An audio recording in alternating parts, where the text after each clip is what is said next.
BBC News with Sue Montgomery.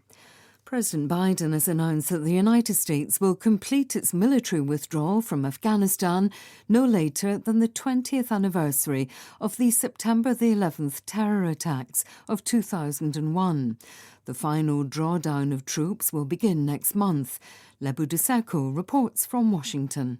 Speaking from the room where President George W. Bush announced the start of the war 2 decades ago, Mr. Biden said that it was time to bring American troops home. He noted that there were people serving in the military today who were not yet born when America was attacked on 9/11. Republicans have criticised the decision to set a hard date for withdrawal regardless of conditions on the ground, but there is little opposition from the American public. And President Biden said the US could not continue expanding its military presence in Afghanistan, hoping to create the ideal conditions for leaving. The cryptocurrency firm Coinbase has hit a market value of nearly $100 billion on its first day of trading on Wall Street. The valuation puts it ahead of many well-known firms, such as the oil giant BP. The BBC's business correspondent Samira Hussein is in New York. Coinbase is the largest exchange for so-called cryptocurrencies in the United States.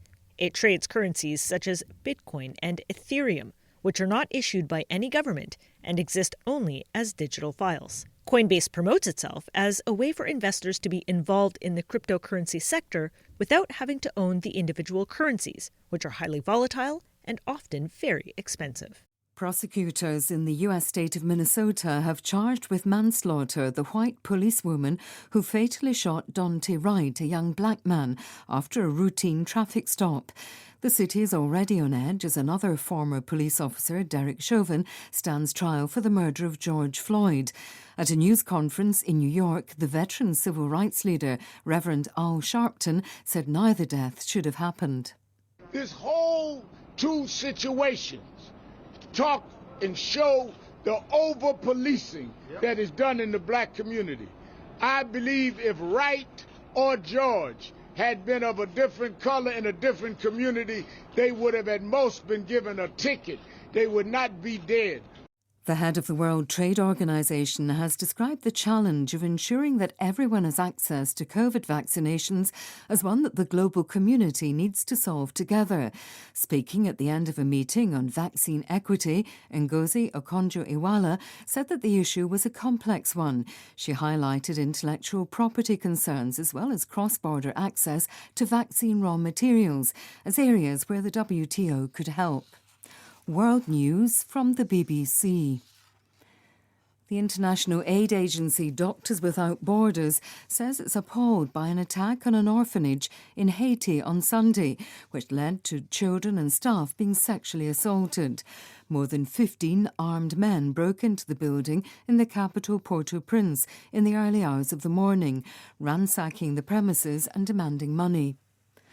Health officials in the Brazilian state of São Paulo say they're running out of anaesthetics needed to help patients with serious complications from COVID-19. 3,000 people on average are dying of COVID in Brazil daily. Leonardo Rocha reports. The governor of São Paulo has made an urgent request for extra supplies of sedatives from the federal government, warning of an imminent collapse of the public health system. São Paulo is Brazil's most populous and richest state. Similar problems have been reported in other parts of the country. The situation is dramatic, with hundreds waiting for places in intensive care units as the number of cases continue to go up.